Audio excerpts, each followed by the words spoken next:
आप एक दफा क्लास में मैसेज कर दें, एक दफा मैं लेक्चर स्टार्ट कर दूंगा, तो सिर्फ आज ही नहीं 6 के 6 लेक्चर्स में कुछ समझ नहीं आएगी। जो लोग आज का लेक्चर में लेट आ रहे हैं या नहीं आ रहे, उनको आगे मेरे 6 लेक्चर्स कुछ समझ नहीं आएंगे। ये बहुत जरूरी है इन 6 लेक्चर्स को समझना। तो आप लोग मैसेज एक दफा कर दें, मैं फिर 1-2 मिनट वेट कर लेता हूं। आप लोग एक दफा मैसेज कर दें सबको कि क्लास में आ जाए।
शजीहा नकवी वेटिंग रूम में है, ये तो रेगुलर।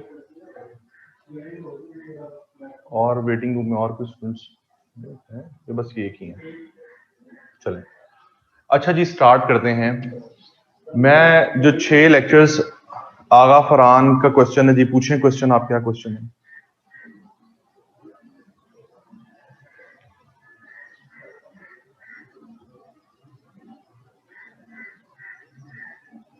जी माइक करें ऑन इनका जी।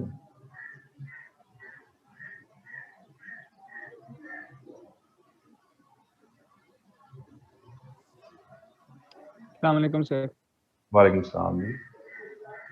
सर असल में अब ये मेरा पर्सनल इशू है एसएस के साथ। मतलब मैंने जो सर सलमान काज़मी के 6 लेक्चर्स के बाद जो दरपे आए हैं, तो अगर वो मैं आपको बता दूं शायद उससे क्लैरिटी मिल जाए कि आप फिर आगे उसके ऊपर किस तरह फोकस करेंगे। क्योंकि मुझे सर असल में इशू ये है कि टाइप्स ऑफ एसेस तो मतलब लिस्ट डाउन हुए हुए हैं, लेकिन आइडेंटिफाई करना कि कौन सी क्या टाइप है, वो चीज जो है उसकी मेरे ख्याल से प्रैक्टिस की जरूरत होगी हमें। कि अच्छा ये आपको लिस्ट डाउन दी हुई है और आपने किस तरह से इंटरप्रेट करने। एक तो ये स्किल थोड़ी सी वीक है। दूसरा ये स्किल वीक है सर कि जो सब्जेक्ट मैटर है उसके अंदर से ये आइडेंटिफाई करना, उसको इंटरप्रेट करना कि अच्छा इसका किस हद तक स्टांस हो सकता है। क्योंकि हमेशा बाज़ औक़ात इस तरह से कुछ आर्गुमेंटेटिव एसेज हैं जिसके अंदर से आपको कंप्लीट आपने उसको डायरेक्ट रिस्पॉन्स नहीं देना होता कि अच्छा ये बिल्कुल आप हार्ड लाइन पे चले जाएंगे या सॉफ्ट लाइन स्टांसेस, क्योंकि आपके स्टांसेस भी एक स्पेक्ट्रम पे हो सकते हैं। उस चीज को इंटरप्रेट करना वो एक और इशू है। और तीसरा सर मुझे थीसिस स्टेटमेंट के अंदर पर्सनल इशू आ रहा है, क्योंकि अगर हर पैराग्राफ जो है जिसका आर्ग्यूमेंट बनना है वो फिर थीसिस स्टेटमेंट के साथ लिंक होना है, तो थीसिस स्टेटमेंट एक ऑल एनकंपासिंग सेंटेंस होगा, लेकिन वो थीसिस स्टेटमेंट लिखनी किस तरह से है और आर्ग्यूमेंट्स को लिंक किस तरह वापस करना है, ये कुछ स्किल्स हैं जो इशू है। और आर्ग्यूमेंट क्रिएशन भी एक इशू है। इसके अलावा अगर ये हो जाता तो फिर हमें मतलब कोई इतना खास नहीं, क्योंकि हमने बेसिक स्ट्रक्चर तो सर काज़मी ने समझा दिया हो। देखें, ये आप चीजें मुझे एड्रेस ना भी करते तो मुझे ये बिल्कुल अच्छे से पता है कि सब स्टूडेंट्स के यही मसाइल होते हैं। मैंने इन्हीं मसाइल को जो है वो सॉर्ट आउट करना है। मैं जो आपको पहले 2 लेक्चर्स दूंगा, मैं ये गारंटी करता हूं आपको, ये मैं श्योरिटी देता हूं आपको, ये मैं मेक श्योर करूंगा कि आपको दूसरे लेक्चर के एंड पे जब मैं स्ट्रक्चर खत्म करूंगा तो आपके माइंड में जितनी एम्बिग्विटीज हैं वो नहीं रहेंगी। इन 2 लेक्चर्स में आपके जो इंडिविजुअल कंसर्न्स हैं उन वो सब के सब एड्रेस हो जाएंगे। मैंने स्ट्रक्चर जो आपको पढ़ाना है उसके अंदर एक एक क्वेश्चन को एड्रेस करना है। आपके टाइप्स वाले क्वेश्चन को मैं यहां पर एड्रेस कर दूंगा, आपके थीसिस स्टेटमेंट वाले सवाल को और इंटरप्रिटेशन को मैं कल वाले लेक्चर में जब स्ट्रक्चर पढ़ाऊंगा, ऑफिशियली स्ट्रक्चर ऐसे का, उसके अंदर आपका वो एड्रेस हो जाएगा। और मैं जितने लेक्चर 6 के 6 दूंगा उसमें मैंने आपको सिखाना ही ये है कि टॉपिक को इंटरप्रेट कैसे करना है। तो आप लोगों को ये परेशान होने की जरूरत नहीं है। मैं जो आपको आज स्ट्रक्चर पढ़ाने जा रहा हूं, जब ये स्ट्रक्चर खत्म होगा तो आपको किसी किस्म की एम्बिग्युइटी नहीं रहेगी। अगर रहेगी तो हम आगे नहीं जाएंगे, उसका फायदा नहीं है। अगर उन एम्बिग्युइटीज के साथ मैं आगे पढ़ाता रहूं और आपको समझ ना आती रहे तो उसका फायदा क्या है? तो आप लोग तसल्ली रखें सब लोग, मैं एक एक चीज आपका एक एक पॉइंट क्लियर करके आगे बढ़ूंगा, अदरवाइज नहीं बढ़ूंगा। ठीक है, तो अब हम शुरू करते हैं। Thank you sir. जो लोग, ठीक है, अब हम इसको शुरू करते हैं। आप लोगों ने एक एक पॉइंट को समझना है। अच्छा, जहां आप लोगों का कोई क्वेश्चन हो आप लोग मुझसे सवाल पूछें, बेशक अपना माइक ऑन करवा लें। बेहतर है कि माइक अपना ऑन करवाएं और मुझसे सवाल पूछें, ताकि आपका सवाल बाकी लोग भी सुने। ऐसे में दरअसल जो एम्बिग्युइटीज होती हैं वो हम सबकी तकरीबन एक जैसी एम्बिग्युइटीज होती हैं। तो माइक ऑन करवाएं और सबके सामने सवाल मुझसे पूछें, मैं उसको एड्रेस करूंगा। एक चीज का ख्याल रखना है, कुछ होता यह है कि जब मैं एसे का स्ट्रक्चर पढ़ा रहा होता हूं, क्योंकि मैंने उसके अंदर थॉरोली चीजों को डिस्कस करना होता है, तो स्टूडेंट मुझसे कुछ ऐसा सवाल पूछ लेते हैं जो आगे जाके मैंने चीज एड्रेस करनी होती है। तो मैं आपको उधर बता दूंगा, जब आपका सवाल ऐसा होगा जो मैंने आगे जाकर डिस्कस करना है, मैं आपको बता दूंगा कि आप थोड़ा वेट करें, मैं इसको आगे जाकर एड्रेस करूंगा। ठीक है, नॉर्मली अगर मैं वो आपको आंसर उधर ही कर दूं तो शायद आपको तो समझ आ जाए, लेकिन बाकी सब लोग कंफ्यूज हो जाएंगे, क्योंकि एक चीजें स्ट्रीमलाइन में चल रही होती हैं। अगर आप कोई आगे वाली चीज पहले पूछ लेंगे और मैं उसको आंसर कर दूंगा तो शायद आपको आंसर मिल जाए, बाकी सब कंफ्यूज हो जाएंगे। ठीक है, इस चीज का आप लोगों ने ख्याल रखना है। जहां मैं आपको कहूं कि ये चीज आगे एड्रेस होगी तो आपका आगे जाकर जरूर वो कंसर्न एड्रेस हो जाएगा। ठीक है, और जब ये स्ट्रक्चर खत्म होगा 2 लेक्चर्स में, मैं फिर आखिर में आपसे पूछूंगा कि फिर अभी आपकी कोई स्टिल एम्बिग्युइटीज हैं तो आप मुझे बताएं। ठीक है, तो चलें स्टार्ट करते हैं। What is the definition and scope of essay and CSS? अगर मैं एसे की डेफिनेशन आप लोगों से पूछूं कि what is the definition of essay, कोई किताबी बात नहीं, आप जो बात समझते हैं आपके दिमाग में क्या डेफिनेशन है, अगर हम वो डेफिनेशन देखें तो क्या हम ये कह सकते हैं कि essay is simply the expression of your thoughts in writing? कि एक टॉपिक आपको दे दिया गया है, आप उस टॉपिक के ऊपर अपना इजहार ख्याल कर रहे हैं राइटिंग के फॉर्म में। हम इसे ऐसे कह सकते हैं, सिंपल डेफिनेशन, कि अपनी थॉट्स को एक्सप्रेस करना राइटिंग के फॉर्म में, दिस इज योर एसे। ये एक सिंपल डेफिनेशन है एसे की। अब हमें ये देखना है कि सीएसएस में एसे को इंडक्ट करने का मकसद क्या है, स्कोप क्या है सीएसएस में एसे का। अगर मैं आपसे पूछूं इंग्लिश एसे, इंग्लिश प्रेसी के सब्जेक्ट का क्या स्कोप है सीएसएस में, आप कहेंगे कि कंपैटिटिव एग्जाम्स में एक स्टूडेंट के, एक एक्सपायरेंट के लिंग्विस्टिक स्किल्स को देखा जा रहा है इंग्लिश प्रेसी के इम्तिहान में, कि आपके इंग्लिश लिंग्विस्टिक स्किल्स कैसे हैं। अगर मैं आपसे पूछूं कि पाकिस्तान अफेयर्स का क्या स्कोप है, तो आप कहेंगे कि एक स्टूडेंट के पास अपने मुल्क की हिस्ट्री और उसके कॉन्टेम्पररी अफेयर्स से रिलेटेड किस डेप्थ में नॉलेज है, उसको देखना एग्जामिनर का मकसद है। अगर हम करंट अफेयर्स की बात करें तो हमें समझ आती है कि दुनिया में जो कॉन्टेम्पररी इश्यूज इस टाइम चल रहे हैं, उनकी स्टडी और उनके एनालिटिकल आपकी अप्रोच क्या है, ये देखा जाता है सीएसएस में। इस्लामियत को इंडक्ट करने का मकसद है रिलीजन से रिलेटेड आपका कितना नॉलेज है अपने रिलीजन के बारे में, और साइंस को लिखा जाता है कि आपके बेसिक साइंसेस पे आपको कितना अबूर हासिल है, और इसी तरह से आपके ऑप्शनल सब्जेक्ट्स में आपका किसी हद तक कोई नॉलेज देखा जा रहा है। एसे में क्या देखा जा रहा है, एसे का क्या स्कोप है सीएसएस में? एसे में एक एग्जामिनर आप में 2 चीजें देख रहा है। Number 1, maturity of your thoughts, आपकी थॉट्स में मैच्योरिटी कितनी है, आप जो अपनी थॉट्स को एक्सप्रेस कर रहे हैं उसमें मैच्योरिटी कितनी है। आपने कल को एडमिनिस्ट्रेटर बनना है, उनको मैच्योर लोग चाहिए, उनको इमेच्योर लोग नहीं चाहिए। और second, organisation of your thoughts, आपकी थॉट्स में ऑर्गेनाइजेशन कितनी है, आप कितने ऑर्गेनाइज्ड तरीके से एक बात कर रहे हैं, आपकी अप्रोच कितनी ऑर्गेनाइज्ड है। उनको एज एन एडमिनिस्ट्रेटर एक ऑर्गेनाइज्ड आदमी चाहिए। आप जो एक चीज राइट कर रहे होते हैं, आप राइटिंग के अंदर आपकी पर्सनालिटी रिफ्लेक्ट कर रही होती है। एक टॉपिक के ऊपर जब आप इजहार ख्याल कर रहे हैं, वो आपकी पर्सनालिटी को रिफ्लेक्ट कर रहा है, बता रहा है कि ये शख्स कैसा सोचता है, इसकी सोच में मैच्योरिटी कितनी है, और इसकी सोच में ऑर्गेनाइजेशन कितनी है, ये कितने ऑर्गेनाइज्ड तरीके से एक बात को कर रहा है। ये मकसद है सीएसएस एसए को कंपैटिटिव एग्जाम्स में इंडक्ट करने का। समझ आ गई बात की? अच्छा, अब हम आते हैं टाइप्स पे कि कितनी टाइप्स कैसे होता है। आगा का क्या क्वेश्चन था कि हमें कैसे पता चलेगा कि कौन सा एसे किस टाइप का है। यह आपको पता करने की बिल्कुल जरूरत नहीं है। एसे की टाइप्स आपको बेसिक लेवल पे पढ़ाई जाती हैं ताकि आपको एसे का एक कॉन्सेप्ट जो है वो बेहतर तरीके से समझ आ जाए। एसे की कोई भी टाइप ऐसे आ जाए उसका स्ट्रक्चर सेम है। तो इस बात से क्या फर्क पड़ता है कि एक्सपोजिटरी ऐसे आ गया, डिस्क्रिप्टिव ऐसे आ गया, नैरेटिव ऐसे आ गया, आर्गुमेंटेटिव ऐसे आ गया, स्ट्रक्चर तो सेम है। ऐसे की टाइप्स आपको बेसिक अंडरस्टैंडिंग के लिए पढ़ाई जाती है, उनकी मैनिफेस्टेशन है ही कोई नहीं।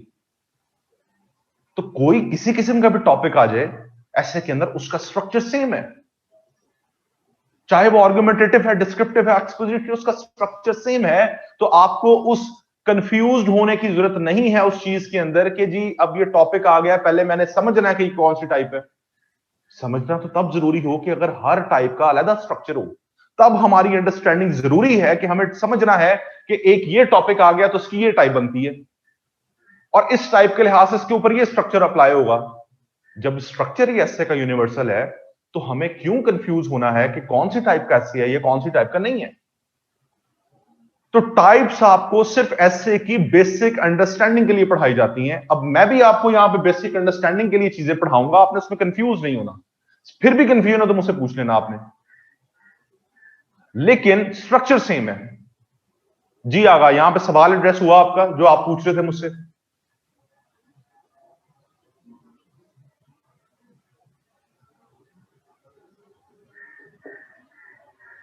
ऐसे की चार टाइप्स हैं।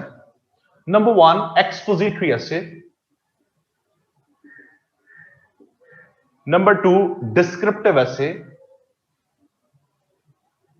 नंबर 3 आर्गुमेंटेटिव ऐसे, नंबर 4 नैरेटिव ऐसे। बात शुरू करते हैं एक्सपोजिटरी ऐसे से। What is meant by expository ऐसे। एक्सपोजिटरी का वर्ड ड्राइव हुआ है एक्सपोजिशन से, एक्सपोजिशन, और एक्सपोजिशन का वर्ड ड्राइव हुआ है टू एक्सपोज से, एक्सपोज। एक्सपोज का मतलब क्या होता है? किसी चीज को खोलना, किसी चीज को ओपन करना, किसी चीज को एक्सप्लोर करना, यही होता है ना। एक्सपोजिटरी टॉपिक जो होता है ना, कोई ऐसे का टॉपिक हो, अगर हमने देखना हो कि एक्सपोजिटरी टॉपिक कैसे है तो उसकी दो निशानियां होती हैं। नंबर 1, हमेशा उस टॉपिक के अंदर कोई इशू हाईलाइट हो रहा होगा, हमेशा कोई इशू हाईलाइट हो रहा होगा। तो एक्सपोजिटरी ऐसे हमेशा इशू बेस्ड टॉपिक होता है। पहले बात सुननी है फिर सवाल करना है। उस्मान, पहले अभी मैंने आपका सवाल पढ़ा नहीं है, मेरी बात को गौर से सुने, अंदर किसी ने क्वेश्चन नहीं पूछना, मैं खुद सवाल का आपको कहूंगा फिर मुझे पूछिएगा और स्टेप बाय स्टेप मैं कहता रहूंगा। सिर्फ मेरी बात तसल्ली से गौर से सुने, पेंसिलें हर चीज छोड़ दें, कॉपी पेंसिल छोड़ दें, हर चीज मैंने आपको एक फाइल दे दी है उसमें लिखी हुई है, मेरी बात गौर से सुने, समझना है इस चीज को, सवाल बाद में। टू एक्सपोज, ठीक है। एक्सपोजिटरी एसे की दो निशानियां हैं। एक टॉपिक हमें कैसे पता चलेगा ये एक्सपोजिटरी है? नंबर 1, वो इशू बेस्ड टॉपिक होगा, हमेशा कोई इशू हाईलाइट हो रहा होगा, issue based topic. Number 2, 3 factors मैं लिखने जा रहा हूं, इन 3 फैक्टर्स में से कोई एक फैक्टर उसके अंदर हाईलाइट हो रहा होगा तो हमें पता चल जाएगा कि ये एक एक्सपोजिटरी ऐसे है। अब जरा बात सुने। Number 1, cause and affect relationship. Number 2, comparison. Number 3, contrast. कोई भी ऐसे का टॉपिक, उसमें इशू हाईलाइट हो रहा है या और इशू हाईलाइट होने के साथ इन 3 फैक्टर्स में से कोई एक फैक्टर हाईलाइट हो रहा होगा, या कॉज एंड इफेक्ट रिलेशनशिप होगा, या कंपैरिजन होगा, या कंट्रास्ट होगा। अब मैं एक एक करके आपको एग्जांपल्स दूंगा तो आपको समझ आ जाएगी। मैं यहां पर एक टॉपिक लिखता हूं,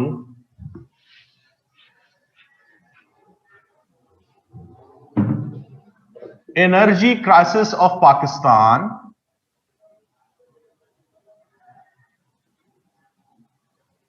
कॉजेज एंड इम्प्लीकेशंस। पाकिस्तान में एनर्जी क्राइसिस, इसके कॉजेज और इम्प्लीकेशन, इसमें दोनों कंडीशंस पूरी हो रही हैं। इसमें इशू भी हाईलाइट हो रहा है एनर्जी क्राइसिस, और इसमें कॉज एंड इफेक्ट रिलेशनशिप आ रहा है, कॉजेज एंड इम्प्लीकेशन। तो हमें समझ आ गई कि दिस इज एन एक्सपोजिटरी एसे। इतनी बात समझ आई? आगे भी एग्जांपल देता हूं, कंपैरिजन कंट्रास्ट की भी देता हूं। यहां समझ आई बात की, इशू हाईलाइट हो रहा है, इशू के साथ कॉजेज एंड इम्प्लीकेशंस आ रही हैं। क्लियर? अच्छा, अब आगे आ जाएं। अब हम कंपैरिजन की देख लेते हैं। Example, globalisation has created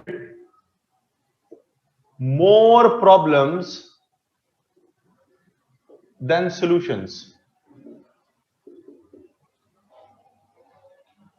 globalisation ने मसाइल ज्यादा खड़े किए हैं सॉल्यूशन की निस्बत। एक इशू हाईलाइट हो रहा है कि ग्लोबलाइजेशन ने मसाइल खड़े किए हैं। इशू है ना, इशू बेस्ड टॉपिक। कंपैरिजन कैसे है? More problems than solutions, comparison between problems and solutions. कि दुनिया में ग्लोबलाइजेशन ने क्या मसाइल खड़े किए हैं और दुनिया को फैसिलिटेट कैसे किया है, इसका कंपैरिजन। तो इशू बेस्ड टॉपिक और कंपैरिजन, तो हमें समझ आ गई कि ये एक एक्सपोजिटरी टॉपिक है। एक और मिसाल देख लें, ग्लोबल वार्मिंग अ मिथ और अ रियलिटी। ग्लोबल वार्मिंग एक मसला है, क्लाइमेट चेंज एक मसला है, इशू बेस्ड टॉपिक। अ मिथ और अ रियलिटी, मिथ है या रियलिटी है, कंट्रास्ट। तो हमें समझ आ गई, हमें पहचान हो गई कि ये जो टॉपिक है ये एक एक्सपोजिटरी टॉपिक है। दो निशानियां, एक इशू बेस्ड टॉपिक होगा हमेशा, और दूसरा उसमें कंपैरिजन, कंट्रास्ट या कॉज एंड इफेक्ट रिलेशनशिप पूछा जा रहा होगा। यहां तक मेरी बात समझ नहीं आई तो पूछें जी। ऐसे की पहली टाइप में किसी किस्म का कोई मसला, एक्सपोजिटरी ऐसे। क्वेश्चन ऊपर करें जी, जो क्वेश्चन था स्टूडेंट का एक।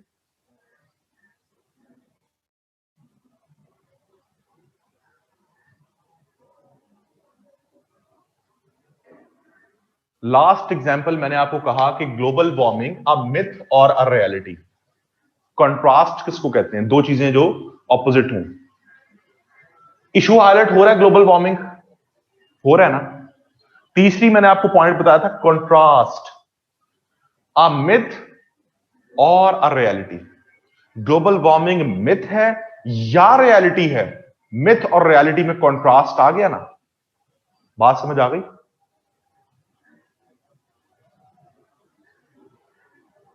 Isn't the global warming example and argumentative? ऐसे नहीं, ये argumentative ऐसे नहीं, आप लोगों के गलत कॉन्सेप्ट बने हुए हैं argumentative ऐसे की, वो मैं अभी आगे जाके बताता हूं।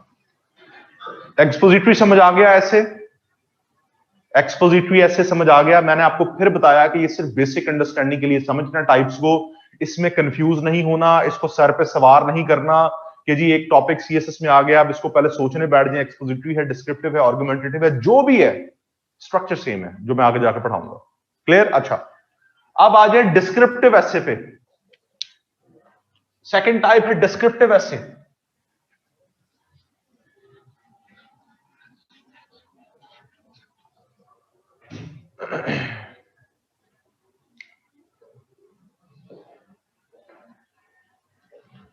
डिस्क्रिप्टिव एसे, डिस्क्रिप्टिव का वर्ड निकला है डिस्क्रिप्शन से। डिस्क्रिप्शन, और डिस्क्रिप्शन का वर्ड ड्राइव हुआ है टू डिस्क्राइब से। डिस्क्राइब का मतलब क्या होता है? किसी चीज की वजाहत करना, किसी चीज को एक्सप्लेन करना। डिस्क्रिप्टिव और एक्सपोजिटरी एसे की सेम नेचर है। ये दोनों इशू बेस्ड टॉपिक्स होते हैं, ये दोनों इशू बेस्ड टॉपिक्स होते हैं। तो क्या है? इशू बेस्ड टॉपिक होगा ये भी। फर्क कहां आएगा फिर? फर्क क्या है एक्सपोजिटरी और डिस्क्रिप्टिव में? एक्सपोजिटरी के अंदर cause and effect relationship, contrast या कंपैरिजन भी आ रहा होगा साथ, इन तीनों में से कुछ चीजें आ रही होगी। अगर एक टॉपिक इशू बेस्ड टॉपिक है लेकिन उसमें cause and effect relationship, contrast, comparison नहीं आ रहा, वो एक जनरल टॉपिक है लेकिन इशू बेस्ड टॉपिक है, तो वो डिस्क्रिप्टिव एसे है। डिस्क्रिप्टिव एसे की नेचर जनरल है। एक्सपोजिटरी एसे थोड़ा स्पेसिफिक हो जाता है, जहां पर इशू बेस्ड टॉपिक तो है, साथ उसके अंदर कंपैरिजन, कंट्रास्ट या कॉज एंड इफेक्ट रिलेशनशिप में से कोई चीज आ रही है, तो वो एक्सपोजिटरी एसे होगा। लेकिन एक टॉपिक जो ये इशू बेस्ड टॉपिक तो हो लेकिन उसके अंदर ये तीन चीजों में से कोई चीज भी ना आ रही हो, वो एक जनरल टॉपिक हो, तो वो एक डिस्क्रिप्टिव एसे है। दैट्स इट, ये फर्क है।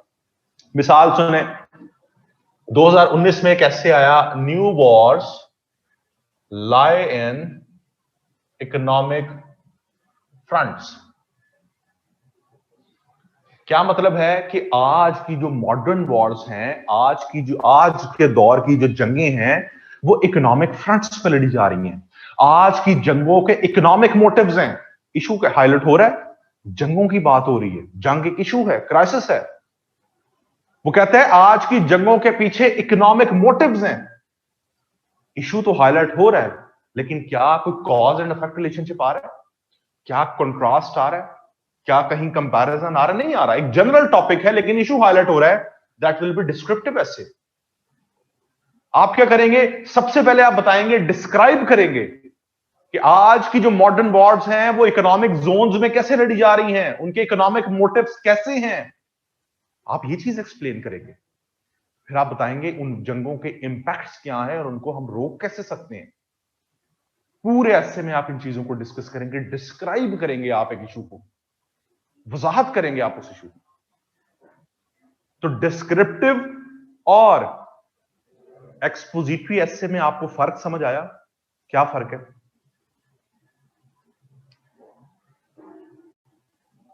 जी क्लियर? किसी का कोई क्वेश्चन, कोई मसला मसाइल तो नहीं किसी किस्म का?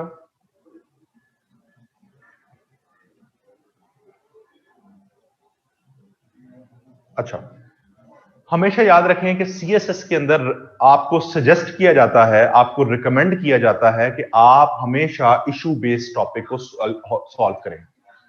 एक्सपोजिटरी या डिस्क्रिप्टिव एसे को आप जो है वो अटेम्प्ट करें। इसकी वजह पता क्या है? इसकी वजह यह है कि ये इसमें रिस्क का एलिमेंट कम है, इसमें नंबर जो है वो तो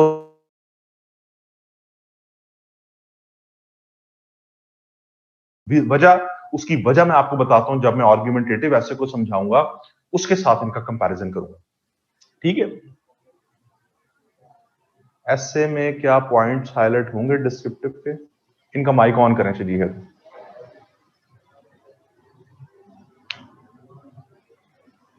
जी ना, आप बिल्कुल ऐसे ही है। डिस्क्रिप्टिव में आपका एक नैरेटिव है, एक्सपोजिटिव में आपके दो नैरेटिव्स हैं, बिल्कुल सही है।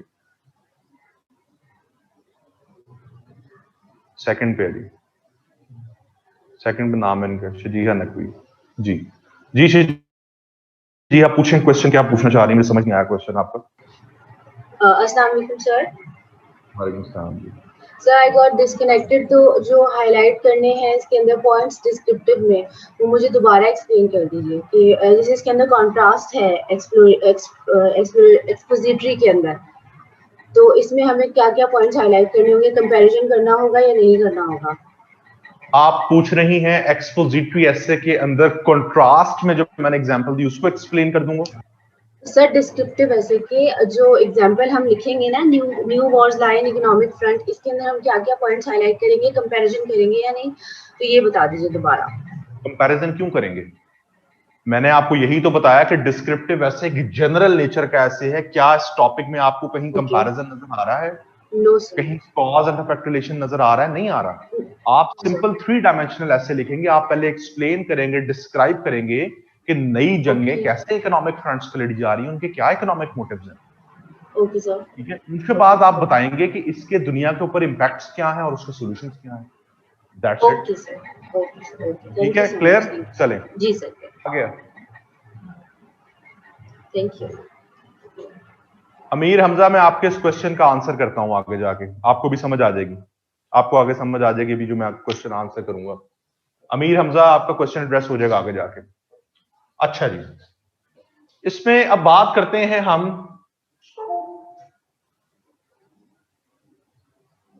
कैमरा इशू है। अगला टॉपिक है आर्गुमेंटेटिव एसे। अब जरा बात को गौर से सुनना है। आपके माइंड के अंदर कंफ्यूजन पता क्या है आर्गुमेंटेटिव एसे को लेके? आपके माइंड में कंफ्यूजन ये होती है कि जो टॉपिक सवालिया निशान आ जाए, जिस टॉपिक के सामने सवाल पूछा जा रहा हो, वो आर्गुमेंटेटिव एसे होता है। ग्लोबल वार्मिंग अ मिथ और अ रियलिटी क्वेश्चन मार्क। आप समझते हैं कि ये आर्गुमेंटेटिव एसे है क्योंकि इसमें हमने एक आर्गुमेंट लेना है कि ये मिथ है, रियलिटी है। ये बहुत गलत कॉन्सेप्ट है आप लोगों का। आर्गुमेंटेटिव एसे का कॉन्सेप्ट जरा समझना है, उसको गौर से सुनना है, मेरी तसल्ली से जरा सुनना है। अंदर सवाल नहीं पूछना, मैं बाद में लूंगा सवाल। आर्गुमेंटेटिव का वर्ड निकला है आर्गुमेंटेशन से। आर्गुमेंटेशन कहते हैं बहस को। आर्गुमेंटेशन का वर्ड ड्राइव हुआ है टू आर्ग्यू से। टू आर्ग्यू कहते हैं बहस करने को। आप एक टॉक शो देखते हैं, लेट सपोज एक इस्लाम के रिलीजन के टॉपिक के ऊपर आज एक टॉक शो है, किसी चैनल पे, जियो पे लगना है। उस टॉक शो के अंदर एक गेस्ट बैठा होगा, सॉरी एक होस्ट बैठा होगा, और उसने 4 गेस्ट बुलाए होंगे। वो 4 गेस्ट कौन होंगे? वो आलिम दीन होंगे। क्यों? क्योंकि उनका एक sound diversified in depth knowledge है रिलीजन को लेके। कोई मेरे आप जैसा शख्स उधर जाके बैठकर उस टॉक शो में बात नहीं कर सकता क्योंकि हमारा कंप्रिहेंसिव शायद नॉलेज ना हो।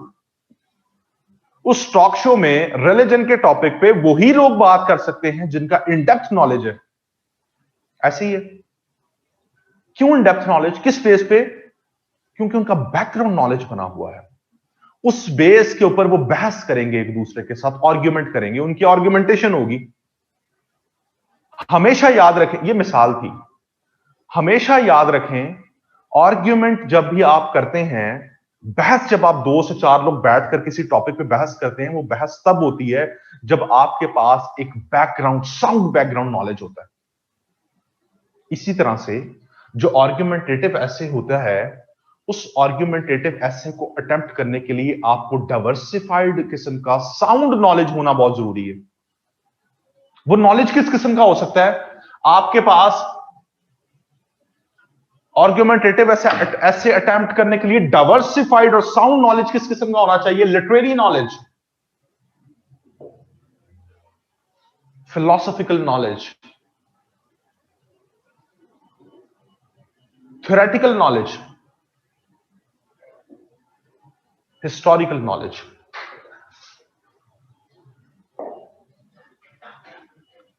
अगर आपके पास ये 4 किस्म का डाइवर्सिफाइड नॉलेज है तो आप ये ऐसे अटेम्प्ट कर सकते हैं, अदरवाइज नहीं कर सकते।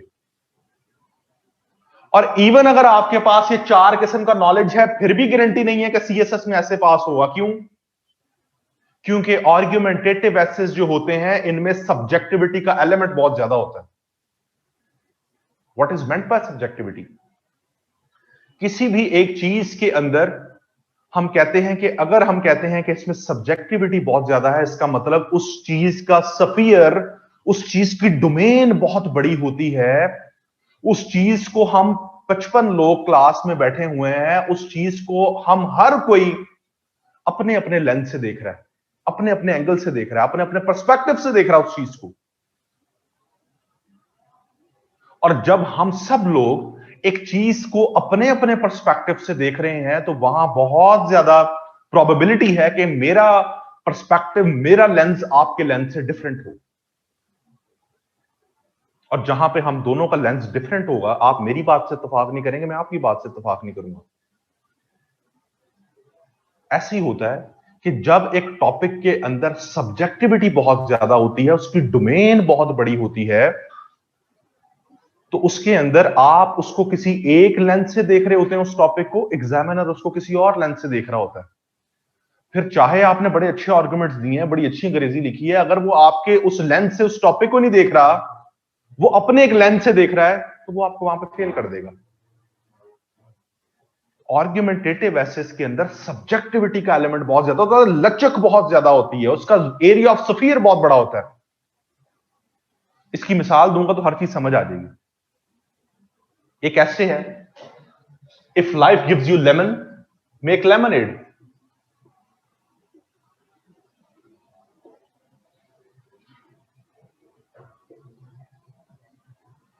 क्या मतलब है इस ऐसे का?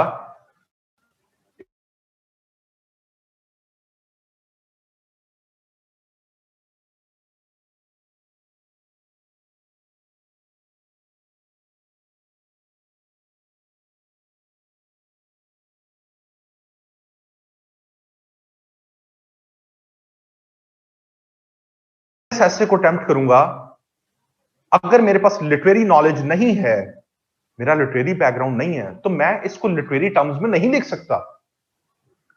मैं इस ऐसे को कैसे अटेम्प्ट करूंगा? मैं इस ऐसे को बिल्कुल हिस्टोरिकल पर्सपेक्टिव में अटेम्प्ट कराऊंगा। मैं यहां पर लिखूंगा कि जो आज बड़ी कौमें हैं, वो बड़ी कौमें कैसे बनी, जब उनके ऊपर मुश्किलात आई तो उन्होंने कैसे उनका मुकाबला करके उनको अपॉर्चुनिटीज में बदल दिया। मैं यहां अमेरिकन रेवोल्यूशन की बात करूंगा कि अमेरिका के अंदर कैसे अमेरिकन कौम इकट्ठी होकर अपनी मदर कंट्री के खिलाफ लड़ी और उन्होंने अपने अलग मुल्क हासिल किया, और उसके बाद मुल्क में जो मुश्किलात आई उन्होंने कैसे यूनाइट होकर उसका मुकाबला किया। मैं बात करूंगा फ्रेंच रेवोल्यूशन की कि कैसे 1789 में फ्रेंच रेवोल्यूशन आया और अवाम यूनाइट होकर एक मोनार्की के खिलाफ लड़ी और डेमोक्रेसी को इंश्योर किया। कैसी मुश्किलात काटी उस कौम ने और उसको अपॉर्चुनिटीज में बदला। मैं बात करूंगा पाकिस्तान मूवमेंट की कि कैसे मुसलमान कायदे आजम की लीडरशिप में इकट्ठे हुए और उन्होंने अपना एक अलग मुल्क लिया। उनकी किस किस्म की परसिक्यूशन हो रही थी, किस किस्म की उनकी मुश्किलात आ रही थी, जिनमें से उन्होंने अपॉर्चुनिटीज को एक्सप्लोर किया।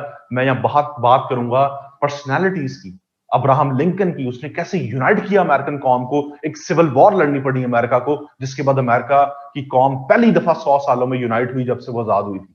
मैं बात करूंगा सर सैयद अहमद खान की, इलामा इकबाल की, कायद आजम की, नेल्सन मैंडेला की, उसके बाद मार्टिन लूथर किंग की, जिससे ब्लैक लाइफ जो राइट्स मूवमेंट थी वो चलाई और ब्लैक्स को राइट्स लेके दिए।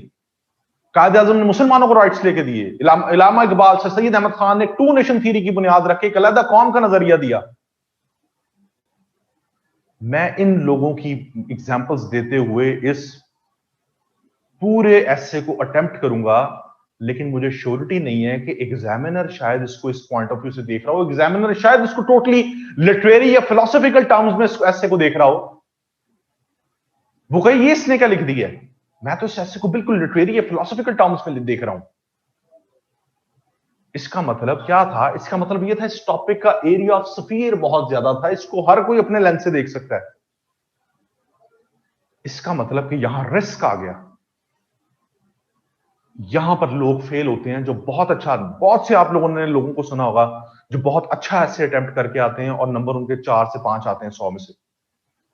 मैं ऐसे बहुत से लोगों को जानता हूं 5, 6, 7 पे फेल हो जाते हैं, अपनी तरफ से बहुत अटेम्प्ट करके श्योर होते हैं हमारा ऐसे पास है।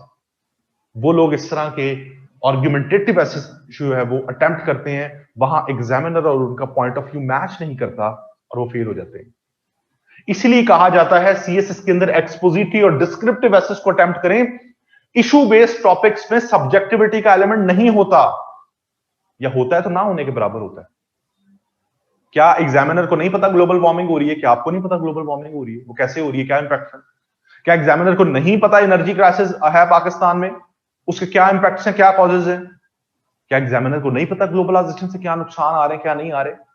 क्या एग्जामिनर को नहीं पता आज की जंगों के पीछे इकोनॉमिक मोटिव्स हैं, नेचुरल रिसोर्सेज हैं, ऑयल रिसोर्सेज हैं, ट्रेड रूट्स हैं? आपको भी पता है, एग्जामिनर को भी पता है, तो सब्जेक्टिविटी तो रही नहीं। तो फिर चीजें क्या मैटर करती हैं सीएसएस कैसे पास करने की, वो मैं आगे जाके बताता हूं। तो हमेशा इशू बेस्ड टॉपिक्स की तरफ जो है वो जाएं, हमेशा इशू बेस्ड टॉपिक्स की तरफ जाएं। आर्ग्यूमेंटेटिव ऐसे जिसमें लिटरेरी फिलोसॉफिकल एसेस आते हैं उनको अटेम्प्ट ना करें। करना चाहते हैं तो जरूर करें, एक मैंने कंपैरिजन करके दे दिया, इट्स बाकी it's totally up to you, it's your decision. आपका कंफर्ट जोन क्या है? मैं कभी किसी चीज को चीज इंपोज नहीं करता, ना कर रहा हूं आप पे कि यही करना है, ये नहीं करना, ये कर देंगे तो ये हो जाएगा। मैंने सिर्फ एक कंपैरिजन किया सीएसएस के पॉइंट ऑफ व्यू से चीजों का। अब सवाल वो शुरू हो गए ना मुझसे, मैंने यही बात की थी कि इसको बेसिक अंडरस्टैंडिंग की बेस पे देखना है। अब मुझसे सवाल शुरू हो गए, वुमेन एम्पावरमेंट किस डोमेन में आएगा, फलां ऐसे किस डोमेन में आएगा, ये ऐसे किस डोमेन में आएगा। मैंने बार बार कहा कि स्ट्रक्चर से मैं दिमाग से निकाल दें।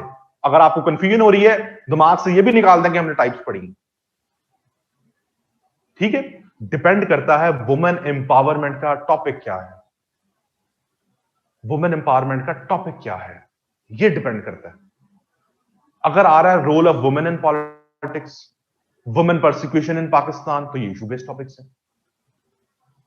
ठीक है, एक वो एक टॉपिक आया था, जेन से मेरे निकल गया, बिल्कुल याद, मेरे माइंड से भी एक टॉपिक निकल गया, 2016-17 में आया था, वो एक्सपोजिट, वो था आर्गुमेंटेटिव ऐसे था। अब वो मुझे उसकी स्टेट, हाँ ये वाला, Quality the name of woman, हाँ, the name is woman, Quality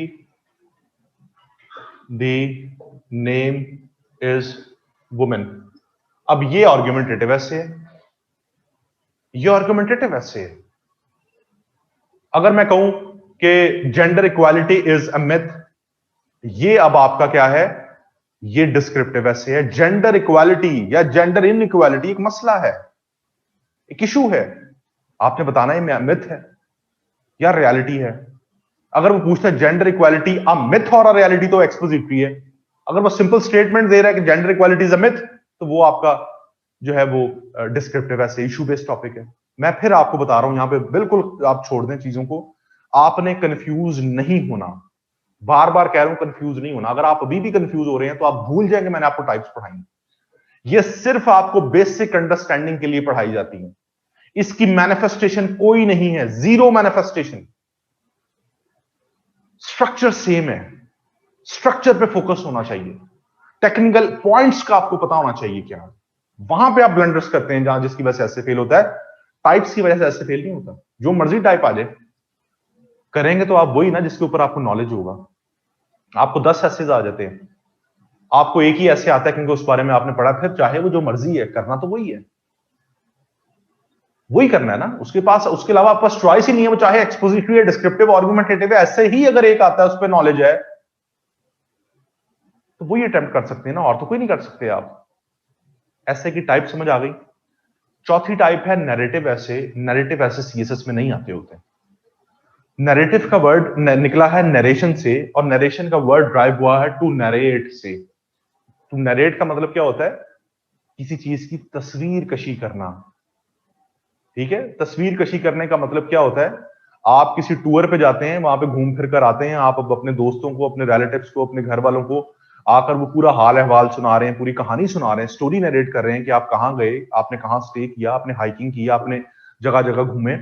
तो आप जैसे जैसे उनको स्टोरी सुना रहे हैं, उनके दिमाग में क्या है, एक तस्वीर बन रही है, तस्वीर कशी हो रही है। तो ऐसे ऐसे जिसमें आप पर्सनल एक्सपीरियंसेस, स्टोरी नरेशन, इस तरह की चीजें बता रहे हो, इस तरह कैसे कंपेटिटिव एग्जाम्स में नहीं आते, पिछले 40 साल उठाकर देखने आप पेपर्स। ठीक है, तो टाइप्स की हद तक कोई कंफ्यूजन है तो मुझसे पूछ लें, किसी किस्म का कोई सवाल अभी तक समझ नहीं आई कोई चीज, वो भी पूछ लें, कोई मसले मसाइल है तो बताएं। 3 मेन टाइप्स हैं जी।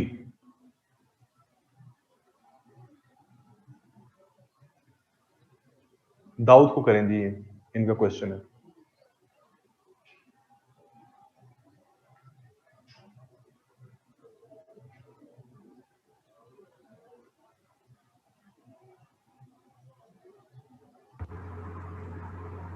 Thank you sir for unmuting. Sir मेरा एक क्वेश्चन था कि जैसे हम बात कर रहे थे इवन के हम टाइप्स में ना भी जाएं कि ये ऐसे आर्गुमेंटेटिव है।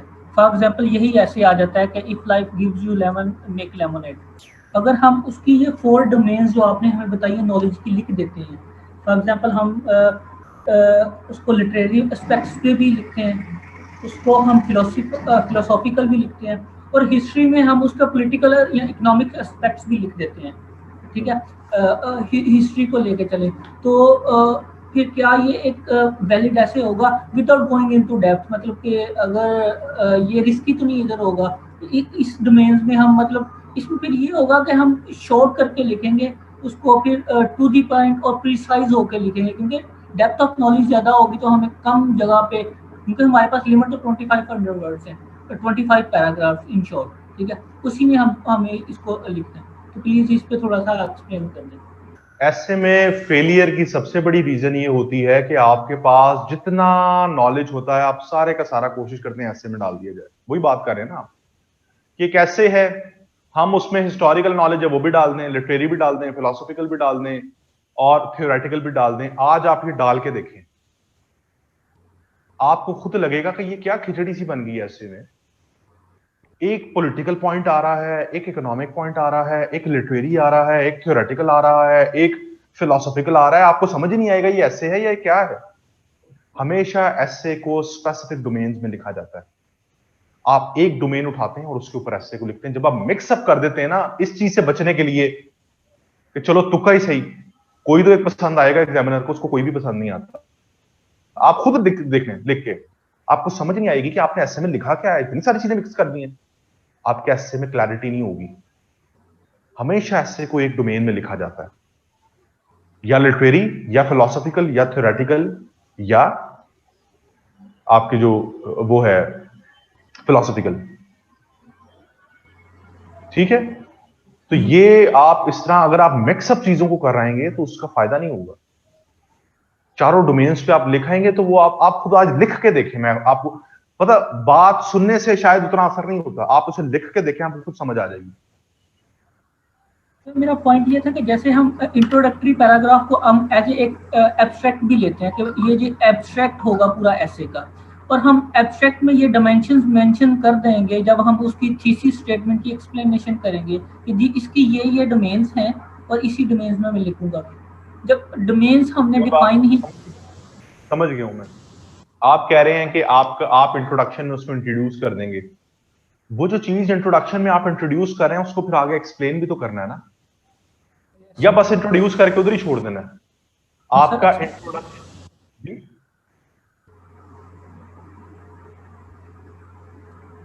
आपका कहने का यही मतलब है कि हम उसको एसे के अंदर इंट्रोड्यूस कर देंगे। तो जब आप एसे के अंदर इंट्रोड्यूस कर रहे हैं तो फिर आके भी आपको लिखना होगा। आप ये नहीं कह सकते कि जनाब ये इस टॉपिक की ये डोमेन भी है, ये डोमेन भी है, ये डोमेन भी है, ये डोमेन भी है, मैं इस डोमेन पे लिखने जा रहा हूं। ये नहीं कर सकते आप। अगर आप एसे के अंदर ये पॉइंट आउट कर रहे हैं कि इस एसे की ये भी डोमेन है, ये भी डोमेन है, ये भी है, ये भी है, फिर सबको डोमेन को एक्सप्लेन करना होगा। एग्जामिनर को उससे लेना देना नहीं है कि आपको पता है कि इसकी ये भी डोमेन है, ये भी है, ये भी है, ये भी है, और आप इसमें से लिख रहे हैं। वो आपके आर्ग्यूमेंट्स देख रहा है कि जो आप इस पे आर्ग्यूमेंट्स दे रहे हैं, शायद उनसे इत्तेफाक ना करे। उसको आर्ग्यूमेंट से लेना देना है, उसको डोमेन से लेना देना नहीं है। आप उसे बता देते हैं कि जनाब ये 4 डोमेन्स का मुझे पता है, ये ऐसे कि ये 4 डोमेन्स हैं, लेकिन मैं इस डोमेन पे लिखने जा रहा हूं। आपने लिख दिया, वो आपके ये आर्ग्यूमेंट्स पढ़ रहा है, वो इनसे इत्तेफाक नहीं करता। वो कहता नहीं, इसको तो इस डोमेन में होना चाहिए था, या मैं तो इसको इस डोमेन में देख रहा हूं। फिर क्या करेंगे?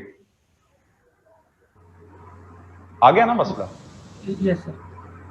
चलें, और कोई क्वेश्चन?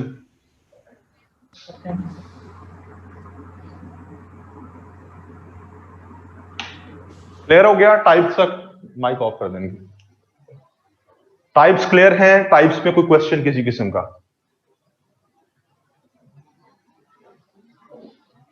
अच्छा, आगे आते हैं।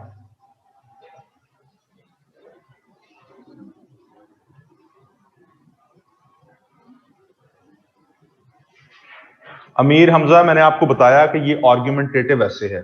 लाइफ गिव्स यू लेमन वाला जो मैंने आपको बताया, आर्ग्यूमेंटेटिव ऐसे है। ठीक है,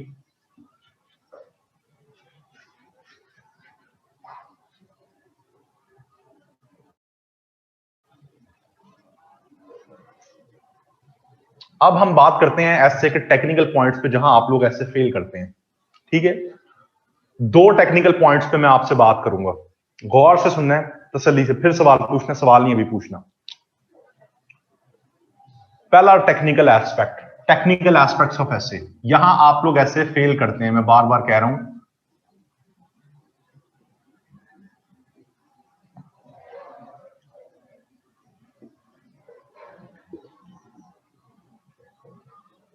अक्सर आप लोगों के माइंड में एम्बिग्विटीज होती हैं कि ऐसे की जो स्टेटमेंट होती है, क्या हम उसको उसके अगेंस्ट जाकर लिख सकते हैं? ये सवाल आता है ना ज़हन में।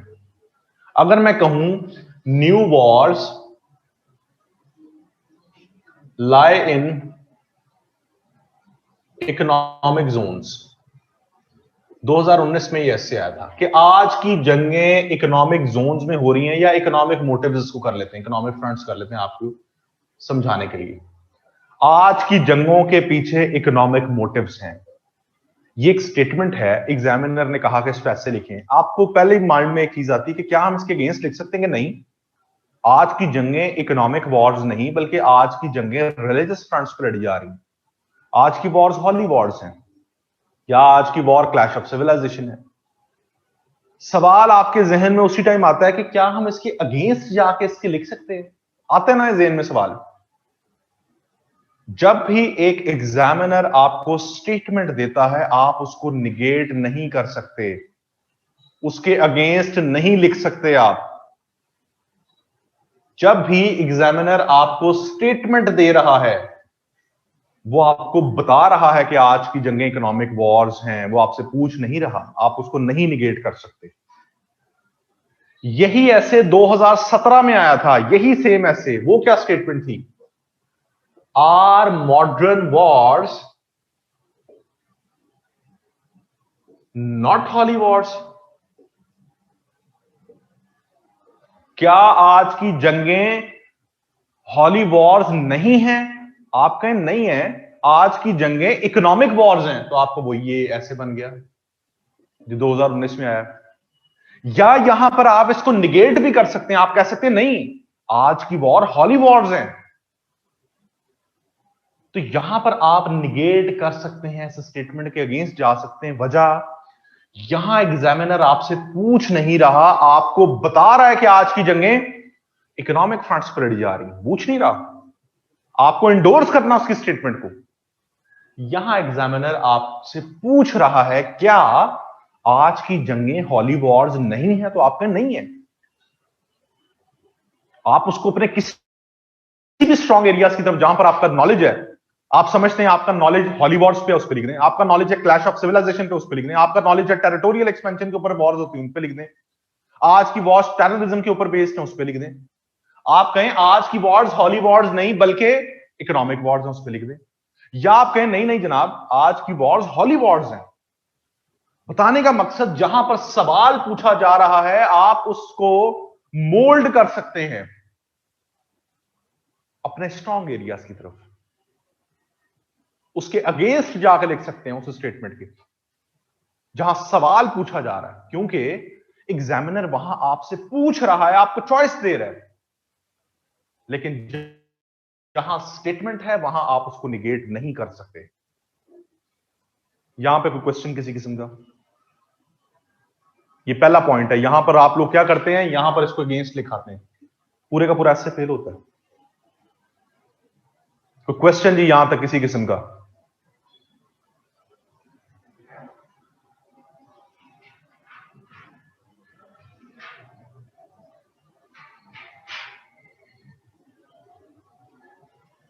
बाकी लोग सो रहे हैं,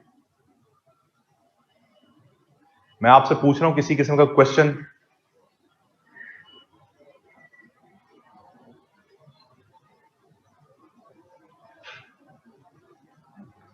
ठीक है, अच्छा अब जरा यहां पे आ जाए। एक और मिसाल इसकी देता हूं, अपनी मिसाल देता हूं। 2017 के अंदर एक ऐसे आया, इज colonial mentality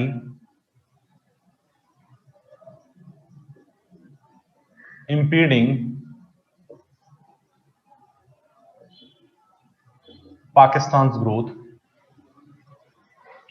मैंने 2017 में अटेम्प्ट दी सीएसएस की, मुझे कुछ नहीं आता था सीएसएस में, 1 महीना पढ़ के अटेम्प्ट दे दी। नायाब, मैं इस पे आता हूं। क्वेश्चन मैंने अभी, मैं लेता हूं क्वेश्चन, जरा पहले मेरी बात ही सुने। 2017 में जब मैंने अटेम्प्ट दी, मुझे कुछ नहीं आता था, कुछ नहीं पता था सीएसएस क्या होता है। ऐसे का पेपर आया तो मुझे कोई भी ऐसे नहीं आता था। पहली ऐसे पे मेरी नजर पड़ी इस पे, is colonial mentality impeding Pakistan growth?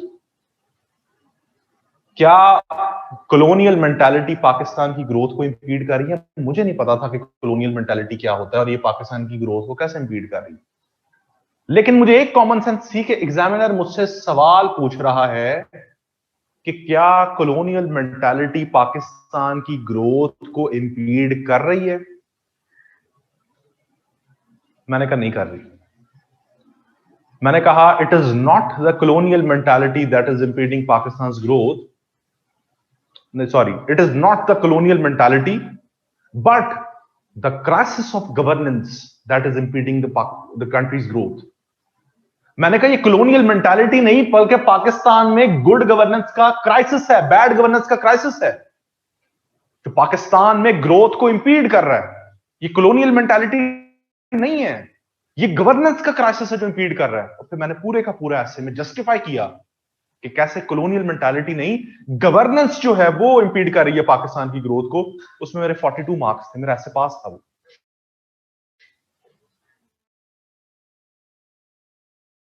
पूरे ऐसे को मोल्ड कर दिया। क्या मेरे इस पॉइंट पे, इस स्टांस पे कोई गलत बात है? मैंने जस्टिफाई इसको किया कि पाकिस्तान को कॉलोनियल मेंटालिटी नहीं, पाकिस्तान को क्राइसिस ऑफ गवर्नेंस इंपीड कर रहा है, गवर्नेंस का क्राइसिस है। हम अपने अदालत ठीक नहीं कर सके, हम अपना पॉलिटिकल सिस्टम ठीक नहीं कर सके, इसको कॉलोनियल मेंटालिटी कहां से आ गई? ठीक है, तो बताने का मकसद जहां आपको सवाल आ जाए उसको आप उसके अगेंस्ट लिख सकते हैं, लेकिन जहां स्टेटमेंट आ जाए उसके अगेंस्ट आप नहीं जा सकते। यहां पे आप लोगों के कोई सवाल हैं तो मुझसे पूछें। The main word is however, so if we negate it the whole essay will be on different topic. Will it be the right path to take? देखें जी, उन्होंने पूछा कि आप कह रहे हैं कि हॉलीवॉर्स तो एक स्पेसिफिक कॉन्सेप्ट है, अगर हम इसको निगेट कर सकते हैं तो हमारा ऐसे चेंज हो जाएगा। ऑब्वियस बात है, चेंज हो जाएगा। वो आपसे पूछ रहा है, अगर वो आपसे पूछ ना रहा होता, आपसे एक्सपेक्ट ना कर रहा होता कि आप इसके अगेंस्ट भी लिख सकते हैं, तो वो सिंपल कह देता मॉडर्न वॉर्स और हॉली वॉर्स लिखे हम इसके ऊपर, फिर आप उसको निगेट नहीं कर सकते थे। अगर वो आपसे पूछ रहा है, वो आपसे पूछ रहा है, मैं जब आपसे पूछ रहा हूं कि आज की जंगें हॉली वॉर्स, क्या हॉली वॉर्स हैं या क्या हॉली वॉर्स नहीं है, तो क्या मैं एक्सपेक्ट नहीं कर रहा कि आप इसके अगेंस्ट जा सकते हैं? आप कह सकते हैं कि नहीं जी, आज की वॉर्स हॉली वॉर्स नहीं, इकोनॉमिक वॉर्स हैं। अगर मैं आपको कहूं कि जी मुझे एक्सप्लेन करें कि आज की जंगें कैसी हॉली वॉर्स हैं, फिर आपको एक्सप्लेन करना पड़ेगा। अगर मैं आपसे ये पूछूं कि क्या आज की जंगें हॉली वॉर्स हैं, तो आप कह सकते हैं मुझे पता है। मैं जब आपसे सवाल पूछ रहा हूं तो मैं एक्सपेक्ट कर रहा हूं कि आप इसके अगेंस्ट भी लिख सकते हैं। क्लियर हुआ है? अच्छा, आपने पूरा ऐसे गवर्नेंस पे लिख दिया और डिड नॉट मेंशन। जरा ये कीजिएगा जी, इनकी चैट ऊपर कीजिएगा।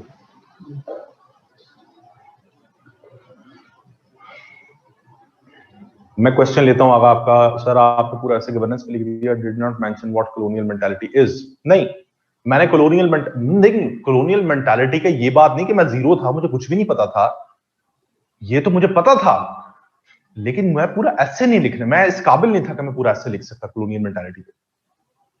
ठीक है, थोड़ा बहुत तो मुझे आइडिया था, लेकिन ये बिल्कुल नहीं था कि मैं इसके ऊपर पूरा ऐसे लिख दूं कि कैसे कॉलोनियल मेंटालिटी इंपीड करी पाकिस्तान की ग्रोथ। तो मैंने ये बताया कि कॉलोनियल मेंटालिटी क्या होती है और कॉलोनियल मेंटालिटी की जगह क्राइसिस ऑफ गवर्नेंस कैसे इंपीड कर।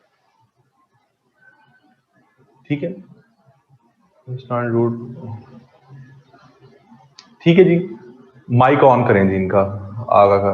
If we only know good governance and take our essay towards direction because we know that angle is that. Okay, आप तब उस सिचुएशन में कर सकते हैं जहां आपसे एग्जामिनर सवाल पूछ रहा। बात समझने की कोशिश करें आप लोग, आपके ऐसे से जस्टिफाई होना चाहिए सवाल। अगर आप मुझसे पूछते हैं कि पाकिस्तान में कॉलोनियल मेंटालिटी नहीं, क्राइसिस ऑफ कॉलोनियल मेंटालिटी इंपीड करी, मैं कहूंगा नहीं, पाकिस्तान में कॉलोनियल मेंटालिटी नहीं, क्राइसिस ऑफ गवर्नेंस इंपीड करा पाकिस्तान को। मैं अब आर्गुमेंट्स अपने दूंगा कैसे कर रहा है। मैं बताऊंगा कि पाकिस्तान जैसे ही बना तो पाकिस्तान में नॉन डेमोक्रेटिक फोर्सेस पावर में आ गई। पाकिस्तान जैसे बना तो पाकिस्तान के अंदर जो आपकी पॉलिटिकल ब्यूरोक्रेसी और आपकी मिलिट्री थी, इनके कॉन्फ्लिक्ट ऑफ इंटरेस्ट आपस में आ गए। आपको पहला अपना कॉन्स्टिट्यूशन बनाने के लिए 9 साल लग गए।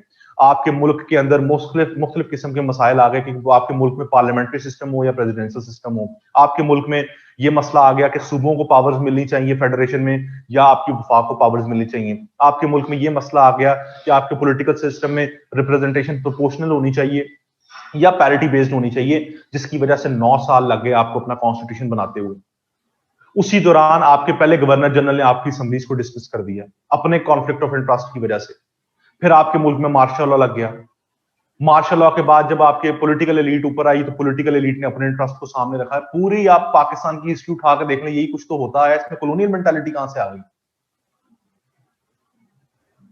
कॉलोनियलिज्म ने तो आपको रेलवे सिस्टम दिया, आपको वाटर इंफ्रास्ट्रक्चर दिया, एग्रीकल्चर सिस्टम आपको लाकर दिया। आपके मुल्क में अभी तक जितनी तरक्की हुई है वो सारी गोरों के दौर में की हुई है। तो फिर कॉलोनियल मेंटालिटी ने इंपीड कैसे किया पाकिस्तान की गवर्नेंस को? इंपीड तो आपके अपने लोगों ने किया। ये पॉइंट जस्टिफाइड है ना? ये मैं एविडेंस बेस्ड बात कर रहा हूं। आप पाकिस्तान की हिस्ट्री पढ़ी होगी आप लोगों ने, पोस्ट पार्टीशन, वो सारी हिस्ट्री आप उठा कर देखने क्या जस्टिफाइड नहीं है पॉइंट। मैं ये कह रहा हूं आप अपने इस एसे को अगेंस्ट जाके इस तरह से पॉइंट्स लग सकते हैं जहां आपके स्ट्रॉन्ग आर्गुमेंट्स। मैं ये नहीं कह रहा कि कुछ सवाल आया आपको, ऐसे आया कॉलोनियल मेंटालिटी पे और आपको ऐसे से पे कि आप तैयार रट के गए थे टूरिज्म पे, कॉलोनियल मेंटालिटी पे आया आपने टूरिज्म पे जाके ऐसे लिख दिए। ये बात नहीं है। मैं सिर्फ ये कह रहा हूं कि आपका जो एक इशू है आप उससे डिविएट होकर अगर सवाल पूछा जा रहा है आप वहां पर स्ट्रॉन्ग आर्ग्यूमेंट्स दें कि जी ये मसला है पाकिस्तान का।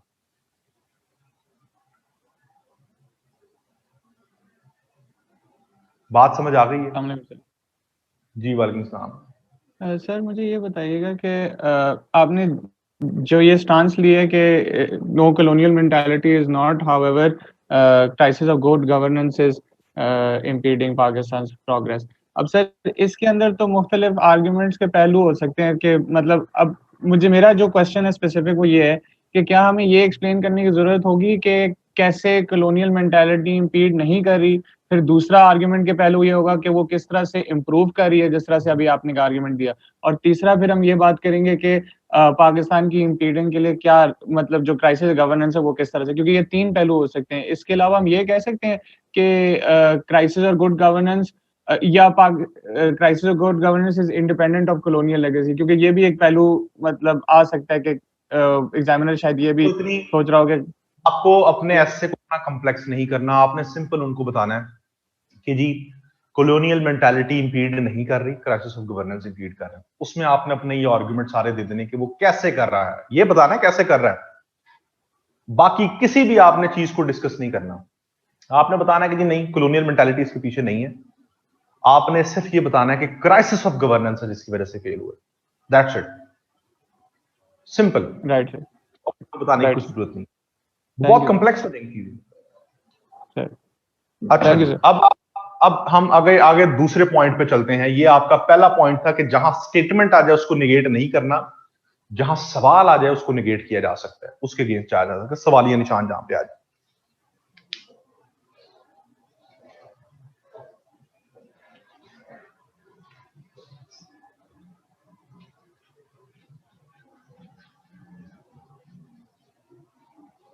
दूसरा पॉइंट, किसी भी ऐसे में कंट्रास्ट आ जाए, ग्लोबल वार्मिंग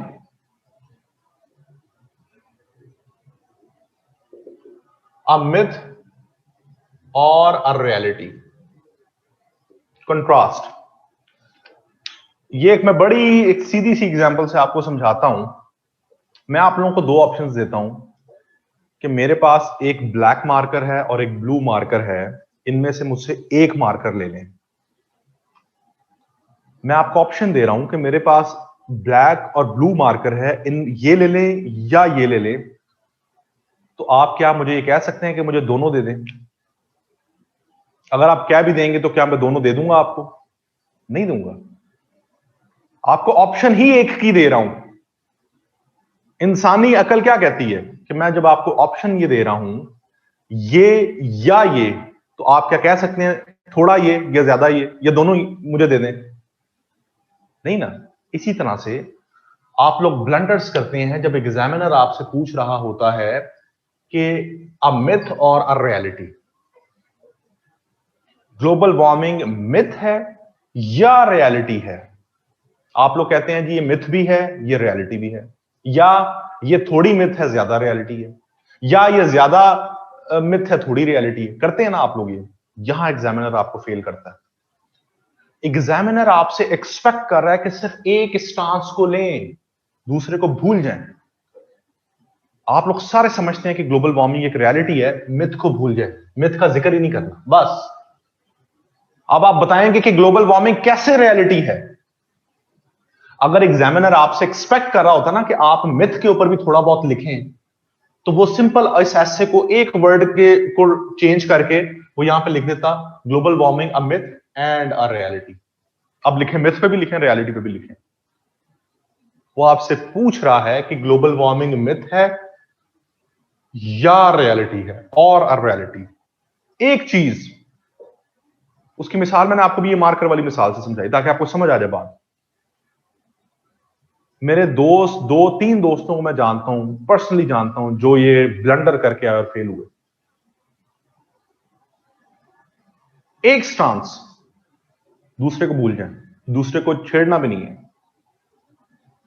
अगर एग्जामिनर ये एक्सपेक्ट कर रहा होता कि आप दूसरे पे भी थोड़ा बहुत लिखें, कुछ लिखें, तो वो आपको जरूर ये कहता, global warming a myth and a reality. Myth पे भी लिखें, रियलिटी पे भी लिखें, या global warming and exaggerated reality. Reality जरूर है लेकिन ऐसी बढ़ा चढ़ा दिया है जिसमें मिथ का भी फैक्टर है, तो फिर आप मिथ भी लिखें, रियलिटी भी लिखें। जब एग्जामिनर आपसे ये कह रहा है अ मिथ और अ रियलिटी, कंट्रास्ट, एक स्टांस लेना है।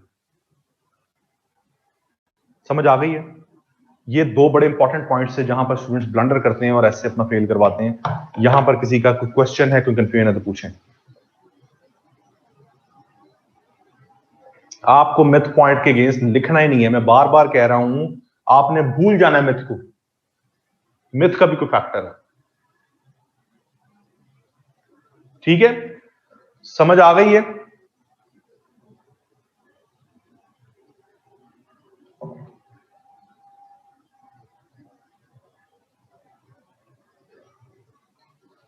Can you distinguish a compare and contrast essay and an argumentative essay using an example? सुने, ग्लोबल वार्मिंग अ मिथ और अ रियलिटी, ये कंट्रास्ट है। मैं कहता हूं globalisation has created more problems than solutions. ये कंट्रास्ट है जिसमें और आ रहा है, इसमें एक स्टांस लेना है। यहां कंपैरिजन है, has created more problems than solution, more than comparison. Comparison में आप प्रॉब्लम्स को भी एक्सप्लेन करेंगे, सॉल्यूशंस को भी एक्सप्लेन करेंगे, क्योंकि कंपैरिजन हमेशा एटलीस्ट दो चीजों का होता है। कंपैरिजन ऐसे फेल पता क्यों होता है? क्योंकि आप स्टेटमेंट को इंटरप्रेट नहीं कर पाते सही। Interpretation of the statement is very important. अगर आप ऐसे पास करना चाहते हैं, इंटरप्रेट करें। ये बात नहीं है, कोई हरफ आखिर चीज नहीं है कि ऐसे में स्टांस एक लेना, दो लेने। ऐसे की स्टेटमेंट जो है मैटर करती है। इस ऐसे की स्टेटमेंट में आपने एक स्टांस लेना है, क्योंकि एग्जामिनर पूछ रहा है ग्लोबल वार्मिंग मिथ है या रियलिटी है, एक स्टांस लेना है। यहां वो कह रहा है कि ग्लोबलाइजेशन ने मसाइल ज्यादा खड़े किए हैं सॉल्यूशंस की निस्बत, तो फिर मसाइल को ज्यादा एक्सप्लेन करना है, सॉल्यूशंस को कम करना है। इंटरप्रिटेशन बहुत इंपॉर्टेंट है स्टेटमेंट्स की।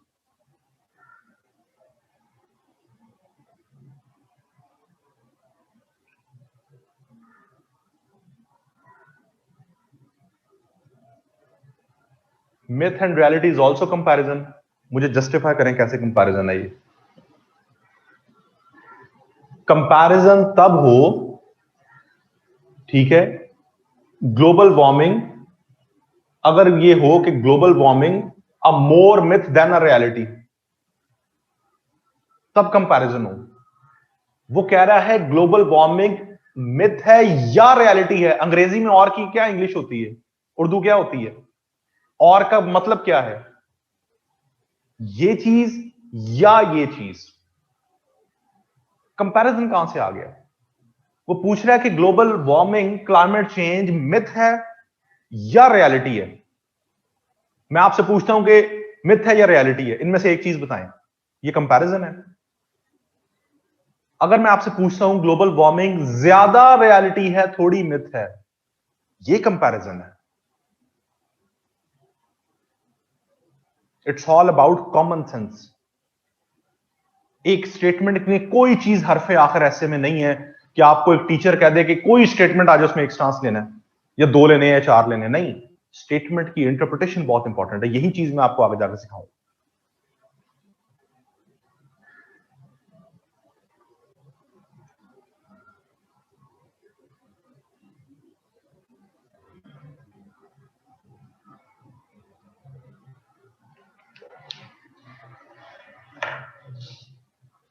I don't think more myth than a reality is a comparison. इनका माइक खोलें शहरियार।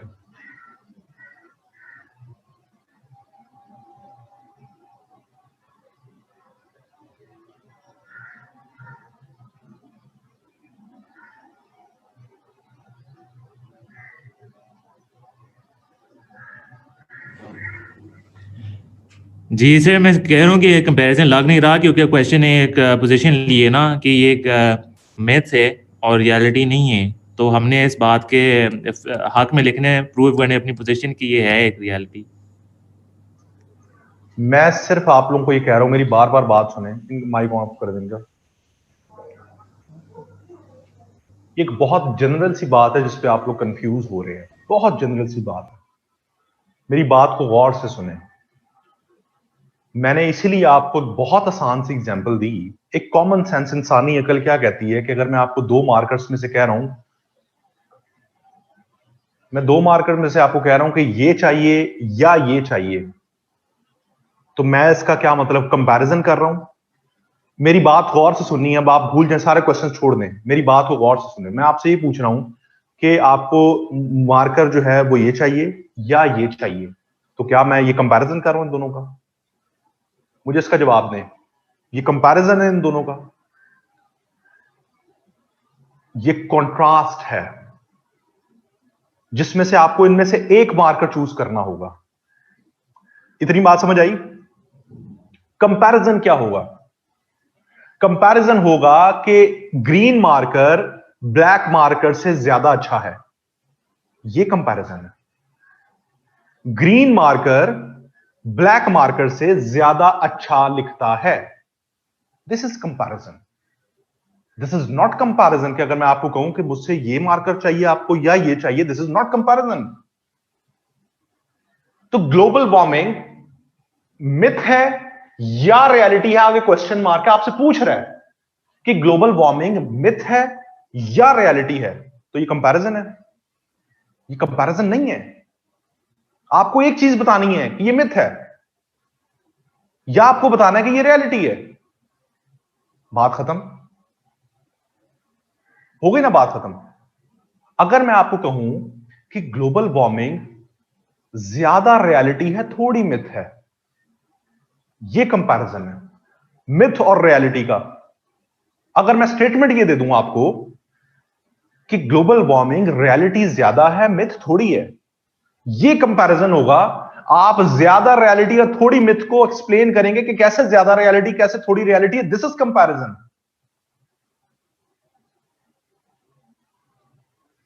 अब बात समझ आई या अब भी कोई नहीं आई?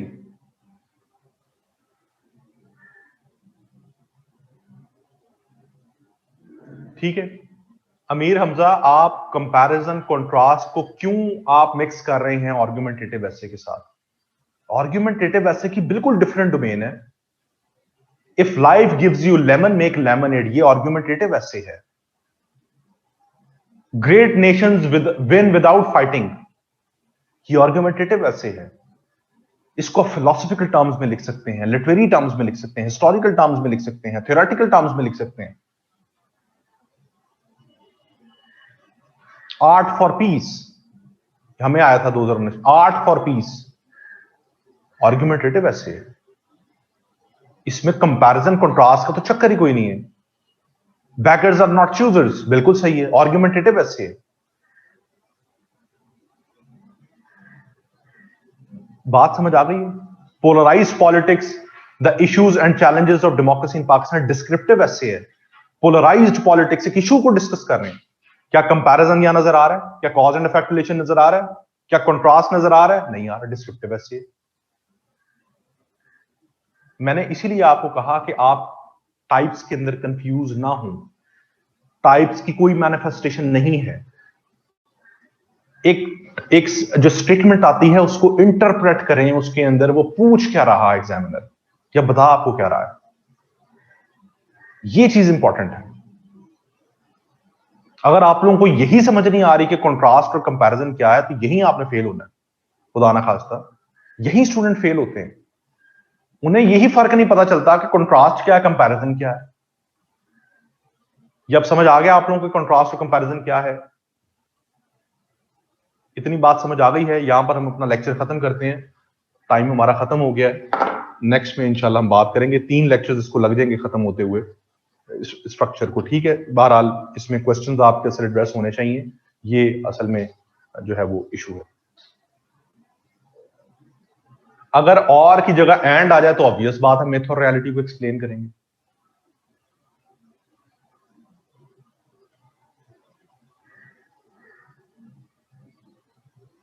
सवाल बड़ा इंटरेस्टिंग है। वो कहते हैं सब तो क्लियर हो गया, आप मुस्कुराते भी हैं या नहीं? मेरी शक्ल ही ऐसी है जी, मैं नहीं मुस्कुराता, शक्ल ही ऐसी सड़ी हुई है मेरी।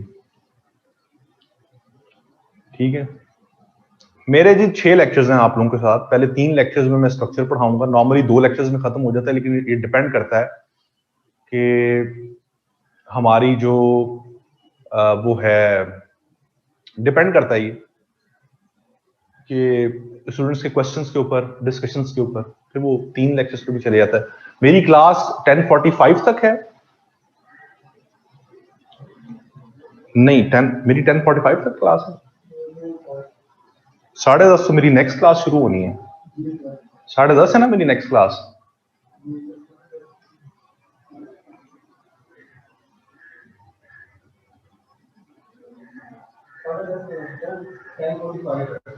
अच्छा 10:45 है। नहीं अभी है जी, है अभी है।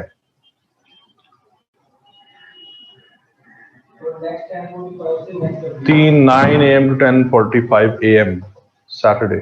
ठीक है, ठीक है, मैं 10:45 तक है। चलिए आगे बात करते हैं। मैं एक एक चीज एक्सप्लेन करूंगा, आप लोगों ने बिल्कुल नहीं घबराना। आपके स्टूडेंट्स के आ रहे हैं 6 लेक्चर्स के एंड पे काइंडली ये बता दीजिएगा कि how to prepare for the essay, like week में कितने ऐसे। एक एक चीज मैं बताऊंगा, एक एक चीज बताऊंगा मैं। आपने परेशान इसमें नहीं होना। ब्रेक नहीं है, अभी पढ़ रहे हैं हम। 10:45 तक क्लास है। नॉर्मली अब हमारी इन कैंपस क्लासेस स्टार्ट हो गई, वो 1.5 घंटे की होती हैं, तो मैं भूल गया था कि ये 1.25 घंटे की आपकी क्लास होती है।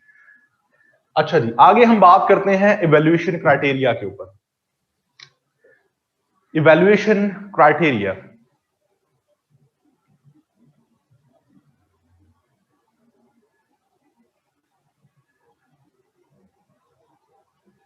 मैंने अहमद अभी थोड़ी देर पहले आपको जवाब दिया आपके सवाल का कि जब और की बजाय एंड आ जाए तो फिर दोनों बातें डिस्कस करेंगे। अच्छा छोड़ दें, अब सारी चीजें भूल जाएं, अब सारी चीजें भूल जाएं। जब मैं आगे आपको जाकर एसेस पढ़ाऊंगा, उनकी इंटरप्रिटेशन पढ़ाऊंगा, आपको एक एक चीज समझ आ जाएगी। एक एक चीज समझ आ जाएगी, परेशान नहीं होना आप लोगों ने, एक एक चीज समझ आ जाएगी आगे। इवैल्यूएशन क्राइटेरिया, अब भूल जाए इन चीजों को, किसी किस्म की कंफ्यूजन नहीं रहेगी आगे जब हम आगे जाकर पढ़ेंगे। ठीक है, महानूर मैं आपको बताऊंगा मटेरियल वगैरह का, एक एक चीज बताऊंगा, थोड़ा सा जरा वेट करें। मैं पहले स्ट्रक्चर पढ़ते हैं, एक एक चीज एड्रेस होगी।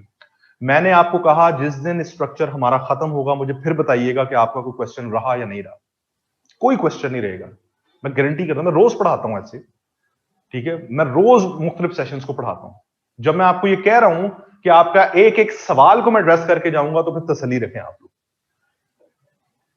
इवैल्यूएशन क्राइटेरिया, ये मैंने नाम, ये मैंने खुद इस चीज को दिया जो मैं आपको एक्सप्लेन करने जा रहा हूं। ये मैं आपको अपना पर्सनल एक्सपीरियंस बताने जा रहा हूं कि सीएसएस का एसए किन चीजों पे पास या फेल होता है। एग्जामिनर आपके एसए के अंदर क्या क्या चीजें देख रहा है, एग्जामिनर क्या चीज आपके एसए के अंदर देखता है, वो मैं फैक्टर्स लिखने जा रहा हूं। ये मैंने अपना ऐसे जगह जगह एवेल्युएट करवा के, फिर 2 दफा सीएसएस में अपीयर हुआ, सीएसएस में ऐसे पास था, फिर जगह जगह मैंने बहुत से टीचर से एवेल्युएट करवाया। अब मैं खुद भी एवेल्युएट करता हूं, तो मैंने उस बेस के ऊपर एक एनालिसिस किया कि एग्जामिनर किस बेस पे आपका ऐसे पास या फेल करता है। वो 3 फैक्टर्स हैं। Number 1 grammar, number 2 coherence, number 3 relevance.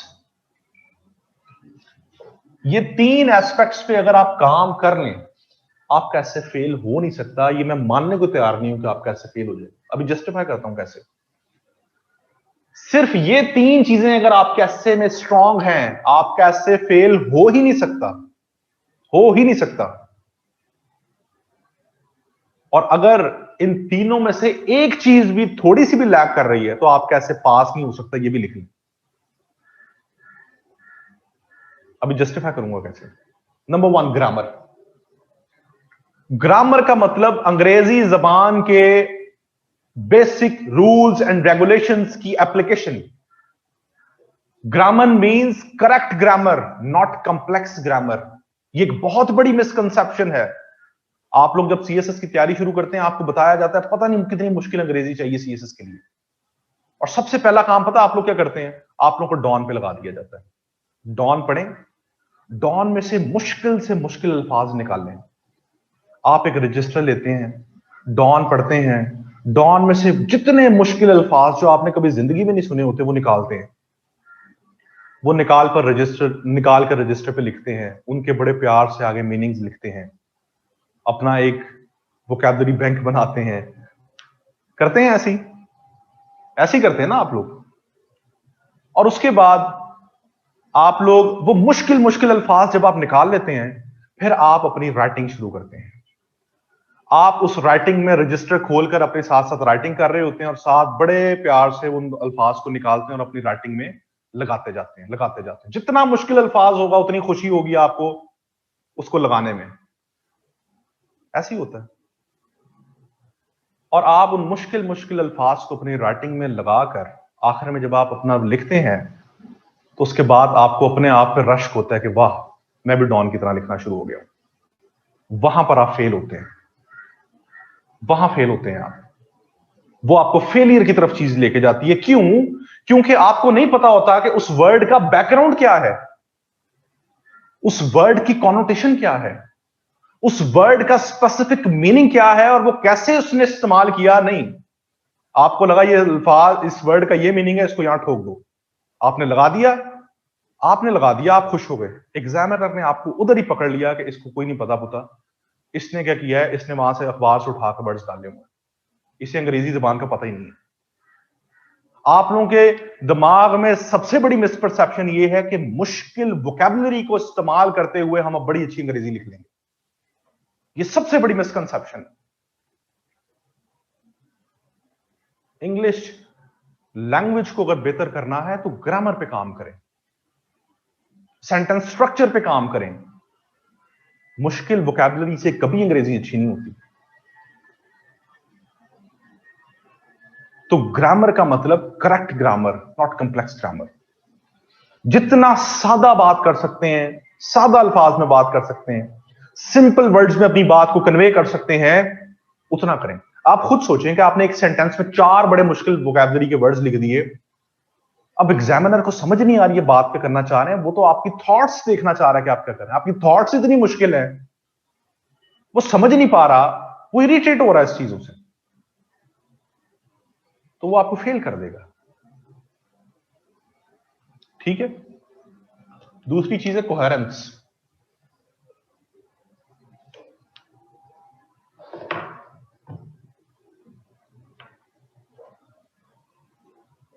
Coherence की मिसाल, कोहेरेंस कहते हैं आपकी बात के अंदर तसलसल और आपकी बात के अंदर एक फ्लो, आपकी बात में कंसिस्टेंसी। आप जो बात कर रहे हैं वो एक फ्लो के साथ, एक तसलसल के साथ कर रहे हूं। अगर मैं यहां लेक्चर में, इंग्लिश एसे के लेक्चर में आते ही, इंग्लिश लेक्चर का स्ट्रक्चर शुरू करते ही आगे इस्लामियात की आयात आपको पढ़ाना शुरू कर दूं, उसके बाद मैं आपको 1-2 मैथमेटिक्स के क्वेश्चन करवाना शुरू कर दूं, फिर मैं आपको एक लेक्चर करंट अफेयर्स पे दे दूं, उस 1.5 घंटे में आपको समझ नहीं आएगी कि चल क्या रहा है लेक्चर के अंदर। लेक्चर तो इंग्लिश एसे का था, पढ़ना तो हमने इंग्लिश एसे का स्ट्रक्चर था। ये स्ट्रक्चर जैसे ही शुरू हुआ है तो साथ अंदर इस्लामियत की आयात आ गई, आयात से हम मोल्ड करके मैथमेटिक्स के क्वेश्चन आ गए, वहां से फिर current affairs. This is called lack of coherence. यही आप लोग गलती करते हैं। आप स्टार्ट करते हैं अपने टॉपिक को लिखना पाकिस्तान के मौशी मसाइल। आप कहते हैं जी पाकिस्तान के मौशी मसाइल जो है, पाकिस्तान एक बड़े संगीन मौशी बुरहान से गुजर रहा है, ये मौशी बुरहान पाकिस्तान के सोशो इकोनॉमिक पॉलिटिकल स्फीयर्स को खराब कर रहा है। असूल क्या है कि उस मौशी बुरहान के बारे में, बहरान के बारे में लिखें, आप उन इकोनॉमिक चैलेंजेस को अगर डिस्कस करें। आप साथ ही 2 लाइंस के बाद शिफ्ट कर जाते हैं, इकोनॉमी की सिग्निफिकेंस लिखना शुरू कर देते हैं। जी इकोनॉमी की डेफिनेशन ये है, इकोनॉमी तो बहुत अच्छी चीज होती है, किसी मुल्क की अगर इकोनॉमी अच्छी हो तो वो मुल्क बड़ा तरक्की करता है। एक इकोनॉमी के अंदर एग्रीकल्चर सेक्टर होता है, डोमेस्टिक इंडस्ट्रियल सेक्टर होता है, सर्विस सेक्टर होता है। This is called lack of coherence. बात तो आपने शुरू की थी पाकिस्तान के मौशी मसाइल से, अभी 2 लाइंस में आपने 2 सेंटेंसेस में बात मौशी मसाइल से शुरू की, आगे आपने आके इकोनॉमी के तारीफों के पुल बांधना शुरू कर दिए। ये 99% लोग गलती करते हैं। This is called lack of coherence. आपकी बात में फ्लो नहीं रहता, इसका मतलब आप एग्जामिनर को अपनी बात कन्वे नहीं कर पा रहे, आपकी थॉट्स में कंफ्यूजन है, आप कंफ्यूज थॉट्स के साथ बात कर रहे हैं, एग्जामिनर आपकी बात नहीं समझ पा रहा।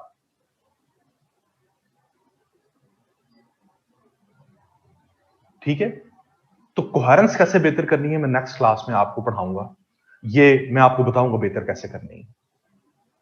तीसरा है रेलेवेंस। रेलेवेंस का मतलब जो आपसे पूछा जा रहा है कि आप वो बता भी रहे हैं नहीं। ऐसे आ गया inflation and common man in Pakistan. Inflation and common man in Pakistan. Pakistan में महंगाई और आम आदमी, inflation and common man in Pakistan. आपने ऐसे लिखना शुरू किया, पता चला इन्फ्लेशन पे पूरे का पूरा ऐसे लिख दिया, कॉमन मैन का जिक्र ही नहीं, आम आदमी का जिक्र ही नहीं, पूरे का पूरा ऐसे इन्फ्लेशन पे। ऐसे का एक important component main common man, उस पर बात ही नहीं की आपने। This is called irrelevance. आपसे जो एग्जामिनर पूछ रहा है उसको आप बता ही नहीं रहे। अब आप मुझे खुद बताएं, आपकी ग्रामर बहुत अच्छी है, बड़ी अच्छी अंग्रेजी लिख रहे हैं, बात के अंदर तसलसल भी है, कोहेरेंस भी है, लेकिन एग्जामिनर पूछ कुछ रहा है, उसे आप बता कुछ रहे हैं, तो वो पास कैसे करेगा? रेलेवेंस नहीं लिख रहे। ग्रामर भी बहुत अच्छी है, बड़ा अच्छा अंग्रेजी का एक्सप्रेशन है, रेलेवेंट भी है, लेकिन अंदर जो आप आर्ग्यूमेंट्स दे रहे हैं उनमें कंफ्यूज्ड है, कोहेरेंस नहीं है, तो कैसे पास करेगा? उस बात ही समझ नहीं पा रहा आप कि क्या कहना चाह रहे हैं। कोहेरेंस भी है, रेलेवेंस भी है, ग्रामर ने ठीक, जहां इज एम आर आना वॉज वर लगा रहे हैं, हैड लगा रहे हैं, हैज की जगह हैव लगा रहे हैं, हैव की जगह हैड लगा रहे हैं, ईएस की जगह एस लगा दिया, एस की जगह ईएस लगा दिया, स्पेलिंग गलत कर दिए, पंक्चुएशन ठीक नहीं लगाई, प्रपोजिशन ठीक नहीं लगाई, आर्टिकल्स का इस्तेमाल गलत किया, जहां आईएमएफ के साथ हमेशा दी आता है, यूएन के साथ हमेशा दी आता है, यूनाइटेड स्टेट्स के साथ हमेशा दी आता है, दी उड़ा दिया, तो कैसे पास करेगा? अंग्रेजी के पेपर में अंग्रेजी ठीक नहीं लिख रहे, तो बेसिक एलिजिबिलिटी क्राइटेरिया पे आप पूरा नहीं उतर रहे। तो इन 3 चीजों पे काम करने आपका इससे फेल नहीं हो सकता, हो ही नहीं सकता। ठीक है जी, तो यहां पर हम अपना लेक्चर खत्म करते हैं। नेक्स्ट लेक्चर में मैं आपको स्ट्रक्चर ऑफ पैराग्राफ पढ़ाऊंगा, जिसकी सिग्निफिकेंस तब बताऊंगा मैं आपको। यहां पे कोई क्वेश्चन है तो पूछने, अदरवाइज इसको वाइंड अप कर रहा हूं मैं।